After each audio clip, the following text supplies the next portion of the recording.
even start with Okay. all of this. So Matthew comes into the store one day. I was only like a rookie, second year in the league. And he Mm-hmm. goes, hey, I got this, my daughter and this girls group. Would you invest in it? And I was like, Ooh. listen, listen, Ooh. Kelly, I was like, look, I love music. I'm into music, but Yeah. man, I don't know nothing about it. Da da da da. And then Destiny Child. Everyone's like, Yeah. hey, you could have been first investor. I was like, no, I would have been the first money that he messed up when he had Oh. your first deal and he didn't know what he was doing. And then he would have figured it out with me. But I could have been a first investor of Destiny Child. How you doing? Where are I you and what are am you doing? so good. I'm so good. It's a nice, chill Sunday today. Just happy to be with my guys, my husband and my son, and we're literally just gonna be on the couch today, just watching whatever Titan wants to watch. I'm so grateful to see another day, for sure. Well, I'll tell you what, you got a lot of people that they're just, I'm looking at all of the things coming up and Hi, the questions everybody. Thank you for and having me, Kenny. yeah. Well, come on, Clutch City. And the other thing that you might not realize is that we used to say when the first championship, we used to call ourselves Destiny Child in the locker room No way. because it was right at the time when when all the split happened. Uh-huh. And everybody was like, oh, Destiny Child, blah, blah, blah, blah. Are they going to make it? Are they going to come back? Yeah. And so in the locker room, we were like down 3-1. And everyone's like, oh, are they going to make it? Or going to be that? And I think it might have been Vernon Maxwell. He's like, oh, we like Destiny Child, bro. We coming back. We coming back. And so Ah, I we started love calling it. ourselves Destiny Child back in I those days. love it. And y'all didn't even know. I So y'all was love it. part of our No, championship. didn't even know, but I love that. Thank you so much.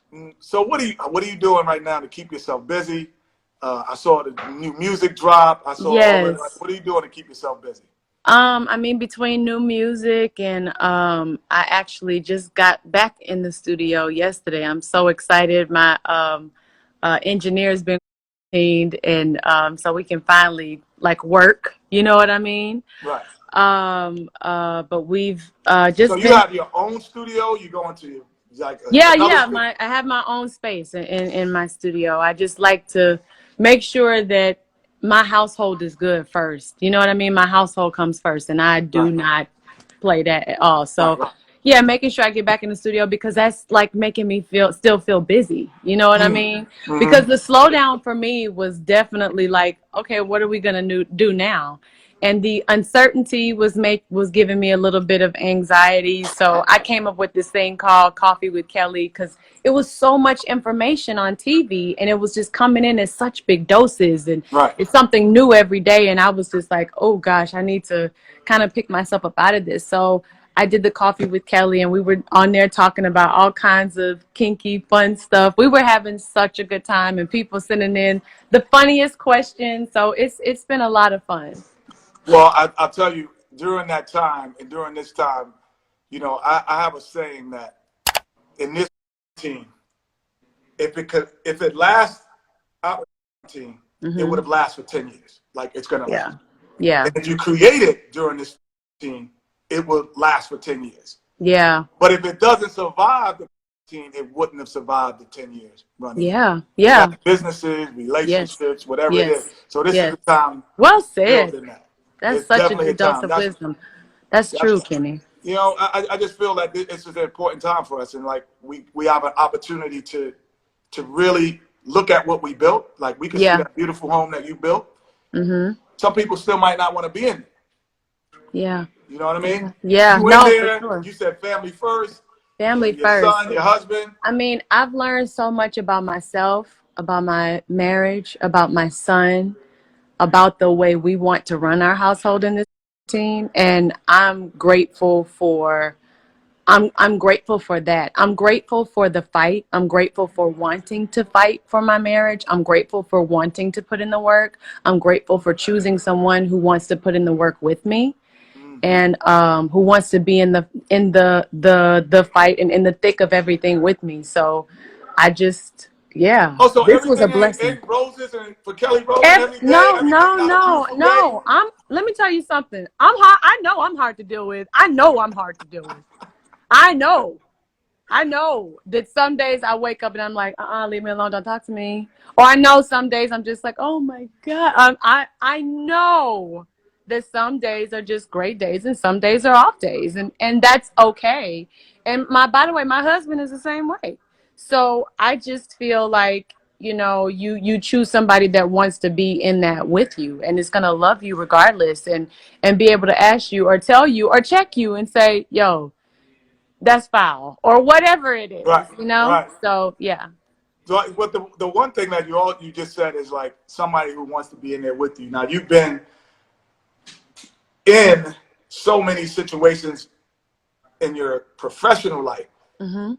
Does that help you in this time? So all of the different things that you've gone through as a professional, Hmm. now in your personal life, do you transmit those things over there? um I never thought about it like that. That's a very good question. I don't think I've thought about that. I Well, think I that do as a some basketball player. said yes. Oh, no Oh, question. trust me. Oh no, trust me. You and my husband both. Everything has to do with basketball. Everything is a comparison. Everything in this household is a My comparison to kids are basketball. laughing right now. They're in this other room and they're going, because I always give the basketball analogies. And they Yes. go, as soon as they do it, they go, oh, here he goes again. I'm like, see, this is like a team. In this Yes, team, there's it got to be is. a point guard. Somebody's Yes, got to lead yes, the show. yes, Doesn't mean that the guy rebounding is not as important as the guy shooting. Like, so I'm yes. always giving those kind of analogies all through the house. By the way, growing up in Destiny's Child, we were basketball.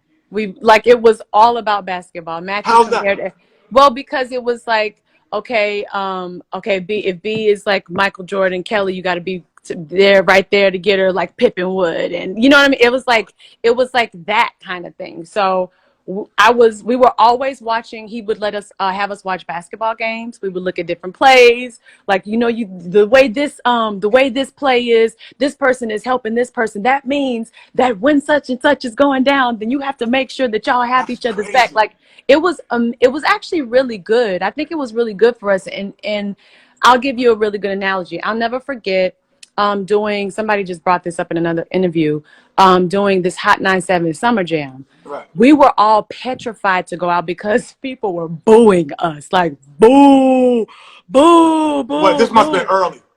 No, no, no, no, no. This was like in the height of like Survivor and like Wow. no, no, no, not Survivor. I'm sorry. No, it was like the beginning of the writings on the wall, and everything was like doing really, really well. Mm. And so next thing we knew, we're on the side of the stage, and I'm looking at B, and she looking at me, and we looking at each other like, what is about to happen? There's this look that came upon her face, like we're about to do this. And when I saw her look, I literally went and I was like, okay, I'm not gonna let you go out there by yourself. Went right behind her, and we went out there and performed in all of the booths. Okay. And that was one of the hardest moments of my life because it was so much adversity, like all around us. It was like, no, we don't want you here. Wow. Leave. And Unbelievable. yeah, it was crazy, but it was very humbling. It was definitely a test of character. Mm-hmm. And I would say that it sharpened us for the better. And it was incredible. And that, by the way, that wasn't the last time. We got Well, I'm booed another sorry I was time. booing that night. No, I'm just I wasn't there. I wasn't there. It wasn't me. It wasn't me. It wasn't me. No, Yeah. but that's you basically just described being on the road as a home team, that you're playing against the home team. That's exactly what happened. Like you Yeah. have to find something that makes them change their direction and their thought Yes. about you in Yes. that moment. Because I've also realized that most people that boo, they're really not booing at you. They're just in the crowd moment. Like Yeah. if one person does it, it's like a mob effect and everybody's doing it. Because Yeah. you know what was humbling for me the first time I went to a professional basketball game as a viewer? I had never Mm. gone growing up. We didn't have enough Mm. money to go to a New York Knicks game. So Mm-hmm. I went as a pro for the first. I was the second year in the league, and I sat in the Wow. stands and I watched the Clippers play the Golden State Warriors. And I looked in the stands and I noticed how many people actually wasn't watching the game. Wait, what were they doing on their phone? Don't you say they On were their on their phone, phones? talking to each other, eating, No. laughing. I would say 20% of the people in the stands watch the game from start to finish. The other 80 are there for the spec, and it relaxed me. I said, "Oh, I don't have to perform for 25,000 anymore. I'm really only Wow. performing for the 12 next to me and the people here because everybody's not paying attention." And I thought, when you're on the court, Wow. you think like everybody's watching. Like, oh, let me fix my shirt, let me wipe my nose. You think everybody? No. Even when I've gone to y'all concerts, I'm not watching the whole time. I'm talking to my person. I go to the restroom. Right. No one can do that. So I never thought that, and that really relaxed me as a performer and as a basketball player. Same thing. Wow. Yep. Wow. But I mean, do you think that that's changed because of the times, like with phones and Oh, everything? I think Like, it's worse now because I see oh people like God. this now. They're like this. So anyway, and they're recording you, but talking to someone else, and they're not actually watching. I've seen it That's 100 times. 100. But they'll go back and they'll go, but only about 20% of people actually there are yeah. really paying attention. That's my Wow. theory. But I have a challenge for you. So Okay. what I've been doing, Mm-hmm. I've been giving a week of groceries to random people on my Instagram. Just that's my random act of kindness. Okay. So I want you to come up with one for the people that's watching. Everybody is watching. Like, here is a random act of kindness that I want you to do at your home. I was saying earlier, I had Fat Joe on. I got Candace Parker coming on after you, Mm-hmm. Aaron Gordon. I was like, Fat Joe was like, I'm gonna wash the dishes for my wife. I've never washed the dishes ever. It's like, oh, you got to do it. You got to film it and send it to me. Yeah. So give everybody an act of kindness. Okay. Okay. It could be big, small, or whatever. Okay. But you got to do it too today. You Okay. just can't do it. I Tell us to do it. actually really like yours. Can I actually bite off of yours? Because I think what I'll do is when I'm in the next time I'm at the store and I'm in a line, I will take care of somebody's groceries in front of me. Give it up for carrying those grocery shopping. So wait, come here. London, she wants to say hello to you. Malloy, you probably do, but you know. Yes. But my little one, she wants to say hello to you. Oh my gosh, you Yes. are so beautiful. Yes. Thank you. Thank you. She can't see Hi. you. So these How are are two of the you? five. Beautiful They want to kids. say hello. And my daughter It's Katie, so she's nice not to coming on see screen. you. She's like, but she's she's in the music business and the industry and So acting, and dope. so she's So dope. following your footsteps in that. So I always point to you on Oh, thank what you. they need to do. Thank you, And Jimmy. I don't know if you remember when I saw you at the concert. I was like, your son, when he started the hoop, Yes. to me, I Yeah. got him. I got He's him. so big. I He's got so him. big. And that's why I told you. I was like, send him to me because So big. I might not could get him in the NBA, but I could get him a college scholarship. Okay. I will remember that. I'll remember Uh, that. there it is. It's so good to see you and your beautiful family. And I actually am going to the store today with my mask and my gloves and everything else. And I'm going to do that. That's going to feel really good. Thank you, Yeah, Ken. there it is. There it is. There it is. Ladies and gentlemen, Miss Kelly Rowland. Bye, Also, guys. Miss Calendria Rowland. Oh my God.